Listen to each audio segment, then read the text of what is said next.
সামনে ভোট তো 2026 এসেই গেল। মোটামুটি সব পলিটিক্যাল পার্টিরা এখন নেমে পড়েছে আসরে, কে কতটা ফায়দা তুলবে। আর যে দিদি যে ভাতাটা দিচ্ছে, নো ডাউট অনেকেই কাজ করে না বা করে না, আফটার 21 কাজ পায় না অ্যাকচুয়ালি। তাদের পক্ষে বেসিক যে স্টুডেন্টগুলো, অনেক স্টুডেন্টের কেরিয়ার তৈরি করতে একটু টাইমও লাগে।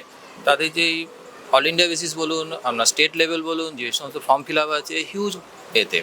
তো নিটে যদি এখন ফর্ম ফিল আপ হয়, তাহলে জেনারেল কাস্টের একটু ফর্ম ফিল আপে লাগছে 1700 টাকা, যেখানে আমরা এসসি ওবিসি যাতে। কিন্তু এই 1700 টাকা একটা মধ্যবিত্ত পরিবারের ছেলে কোথায় পাবে? সেই প্রেক্ষিতে যদি এই যে দিদি যে ভাতাটা দিচ্ছে, এটা অনেকটা, হ্যাঁ যুবশ্রী বলে যে টাকাটা দিচ্ছে, সেটা অনেকটা কাজে লাগবে, এটা আমার অন্তত মনে হয়। কিন্তু অনেকটা ব্যাকআপ দিতে বলো, তার বাড়ি থেকেও যদি না পারে, অন্তত আমাদের এই সরকার অনেকটা ব্যাকআপ দিচ্ছে, এটাই আর কিছু না। খুব ভালো। দেখুন, লক্ষ্মী ভান্ডার দিচ্ছে, এটা ভালো কথা। মেয়েদের সুবিধা হচ্ছে, যাদের অসুবিধা আছে সুবিধা হচ্ছে, যাতে দুর্নীতি না হয়। হ্যাঁ রয়েছে, ঠিক আছে, কিন্তু তার সাথে যাতে একটু কর্মসংস্থানগুলোর সুবিধা থাকে। আমি লক্ষ্মী ভান্ডার পাই, আমি ওটাই বললাম।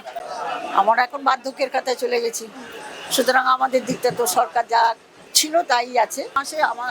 মাসের শেষের দিকে ওষুধপালা, আমাদের তো এখন অন্য কিছু নয়, শুধু ওষুধের ওপর আমাদের ডিপেন্ড করে, যার জন্য ওদিকটা ভালোই আছে। হ্যাঁ অবশ্যই সুবিধা হচ্ছে, সব অনেক মহিলার অনেক উপকারে আসছে, দিদির ওপর ভরসা। যে দিদি যেটুকু কমিটমেন্ট করে সেটুকু কমিটমেন্ট রাখে। আর এই যে লক্ষ্মীর ভান্ডার বা যে এই প্রকল্পটা তো অনেক বছর হয়েও গেল, এখনও কাউকে একটু টাকাও বাড়ানো হচ্ছে রিসেন্টলি। এই টাকাটা কিন্তু কন্টিনিউস প্রসেসে কিন্তু চলতে যাচ্ছে। আর সব থেকে হচ্ছে যে যখনই বার্ধক্য ভাতার দিকে আসছে, এটা কিন্তু কনভার্ট হয়ে যাচ্ছে বার্ধক্য ভাতাতে। তাকে আর কোনো ব্রেকআপ হচ্ছে না, যে কন্টিনিউ তার সেটাতে শিফট হয়ে যাচ্ছে। এটা অনেক হ্যারাসমেন্টও কম, যে সমস্ত পাবলিক মহিলারা যে আছে, এটা অনেক সুবিধা এটাতে। এটা অনেকটা বেটার। এটা আপনি এই বিহারের যে নির্বাচনটা হলো, এককালীন 10,000 টাকা দিয়ে দিলে মিটে গেল।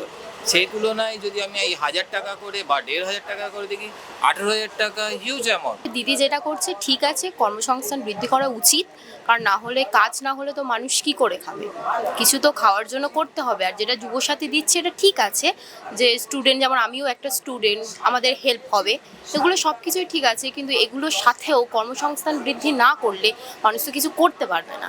ঠিক আছে, আর লক্ষ্মীর ভাণ্ডার তো আমার মা মাসিরা পাচ্ছেই, ওটা ওদেরও একটা হাত খরচার বিষয়ও হয়ে যাচ্ছে, কারোর হাত পাততে হচ্ছে না, বা তাদের সংসারে তারা ওই টাকাটা দিতে পারছে। অ্যাকচুয়ালি হেল্পের কোনো ব্যাপার না, আমাদের টাকা সব আমাদের দিচ্ছে। আগে যা 34 বছর সিপিএম ছিল, তাতে আমাদের বয়স হয়নি, তারা দেয়নি। এটা তো আর হেল্পের কোনো ব্যাপার নয়।